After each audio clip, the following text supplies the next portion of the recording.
मुख्य मांगे हमारी एक तो न्यू कॉम्प्लेक्स सिस्टम के ऊपर है, जिसमें 13 फरवरी 2024 को एक नोटिफिकेशन जो है वो हिमाचल सरकार और शिक्षा विभाग द्वारा की गई थी, जिसमें शिक्षा विभाग के अंदर जो है वो रिसोर्स शेयरिंग को लेकर बात हुई थी कि एक कैंपस के अंदर जो है वो चाहे वो स्कूल का प्लेग्राउंड है या चाहे स्कूल के अंदर बिल्डिंग्स हैं या हमारे ज़रूरत के अनुसार टीचिंग स्टाफ की बात है या अन्य गतिविधियों के कलेक्टिवली करने की बात है, तो उसके ऊपर सब सहमत हुए थे और विभाग ने भी माना था कि ये इसी नोटिफिकेशन को इम्प्लीमेंट किया जाएगा। लेकिन उसके बाद प्राथमिक स्कूलों के बच्चों के खेलों को बंद कर दिया गया और प्राथमिक शिक्षक संघ ने उसका विरोध किया और उसके चलते विभाग के द्वारा जो है एक नई नोटिफिकेशन जो है 23 सितंबर 2025 को जारी की गई, जिसमें प्राथमिक शिक्षकों के हितों पर कुठाराघात किया गया। उसमें एसटी, सीएसटी, बीओएस की जो पावर्स थी उनको सीमित कर दिया गया और यह भी कोशिश की गई कि इन पदों को समाप्त किया जाए। साथ में जो हमारे 5000 से ज़्यादा पद खाली हैं उनको नहीं भरा जा रहा है और ये कहा जा रहा है कि कॉम्प्लेक्स सिस्टम के अंदर 15 से 20 स्कूल एक प्रिंसिपल के अंडर होंगे और जहां कोई टीचर नहीं होगा। जैसे आप जानते हैं कि 3000 से अधिक स्कूल ऐसे हैं जहां कोई एक टीचर काम कर रहा है और जब उसकी सेंसस के अंदर ड्यूटी लग जाती है या दूसरी जगह इलेक्शन ड्यूटी लग जाती है तो वहां पर कोई अध्यापक की व्यवस्था नहीं हो पाती है। तो उस व्यवस्था का करने का जिम्मा प्रिंसिपल को दे दिया गया, इसलिए दे दिया गया कि जेबीटीज हम नहीं रखेंगे।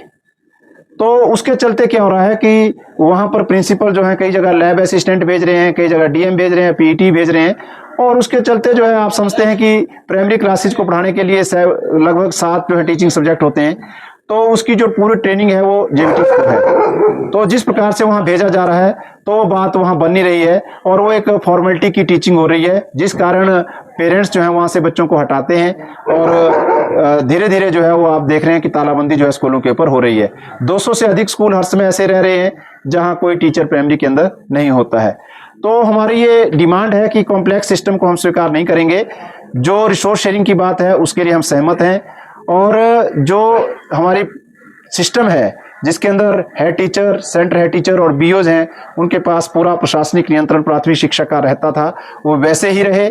और जो हमारी व्यवस्था है उसको आप बनाए रखें और जो पोस्टें खाली हैं उनको भरें ताकि व्यवस्था को सुचारू रूप से चला सकें। क्योंकि जो पूर्व की व्यवस्था 1984 चल रही है, उसी के चलते आपने देखा कि 2023 के अंदर जो है असर की रिपोर्ट आई और हिमाचल प्रदेश ने केरला जैसे राज्य को पीछे छोड़ते हुए प्रथम स्थान प्राप्त किया और 2024 के अंदर जो है नेशनल अचीवमेंट सर्वे हुआ और इसी सिस्टम के अंदर जो है एनसीईआरटी ने यह सर्वे किया और हिमाचल प्रदेश ने जो है 3rd क्लास के अंदर जो है राष्ट्रीय स्तर के ऊपर जो है वो 2nd पोजीशन एक्वायर की। तो जब इस सिस्टम के अंदर जो है आप इतने बड़े बड़े पुरस्कार प्राप्त कर रहे हैं तो आप 15 से 20 स्कूल अगर एक प्रिंसिपल को देंगे तो उसका अपना स्कूल भी सफर होगा और प्राइमरी का ढांचा भी जो है जैसे 1984 से पहले होता था कि पूरी तरह से प्राइमरी एजुकेशन हाशिए के ऊपर चली गई थी और उसके ऊपर कोई ध्यान नहीं दिया जाता था, तो उस स्थिति में जो है फिर प्राइमरी एजुकेशन चली जाएगी और प्रिंसिपल के पास जो है प्राइमरी का कोई अनुभव नहीं होता है और अधिकतर प्रिंसिपल आप जानते हैं उनके पास बीएड तक भी नहीं है क्योंकि लेक्चर से प्रमोट होते हैं और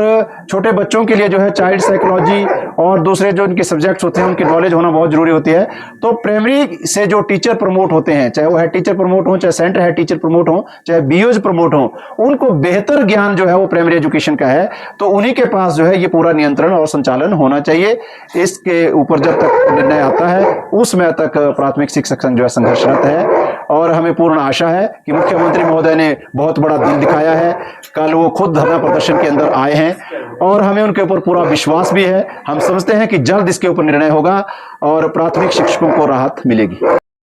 रमेश शर्मा, राज्य अध्यक्ष प्राथमिक शिक्षक संघ हिमाचल प्रदेश। आज क्रमिक अनशन का दूसरा दिन है। पिछले दिन ही विशाल धरना प्रदर्शन प्राथमिक शिक्षक संघ का चौड़ा मैदान शिमला में हुआ और जैसा कि पूर्व में प्राथमिक शिक्षक संघ का जनरल हाउस जो है 26 जून को घुमारवीं में हुआ था, उसमें यह निर्णय लिया गया था कि पैदल मार्च के बाद जो है विशाल धरना प्रदर्शन होगा और उसके बाद भी अगर हमारी मांगे धरातल पर नहीं मानी जाती हैं तो अनिश्चितकालीन क्रमिक अनशन प्रारंभ होगा। उसी कड़ी में प्राथमिक शिक्षक संघ ने पिछले दिन ही यहाँ निदेशालय स्कूल शिक्षा के समक्ष अनिश्चितकालीन क्रमिक अनशन प्रारंभ कर दिया है।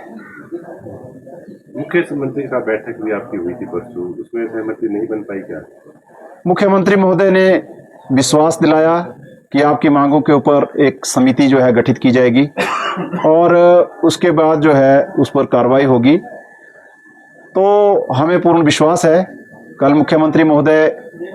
धरना प्रदर्शन स्थल चौड़ा मैदान भी आए थे और वहाँ भी उन्होंने इस संबंध में घोषणाएं की हैं कि प्राथमिक शिक्षकों के हितों को सुरक्षित किया जाएगा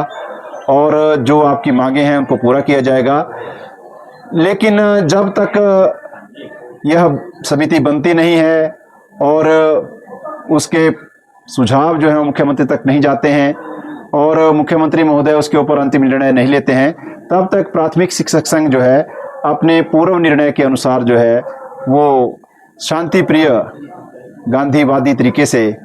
जो रोष है उसको व्यक्त करने के लिए जो है अनिश्चितकालीन क्रमिक अनशन जारी रखेगा।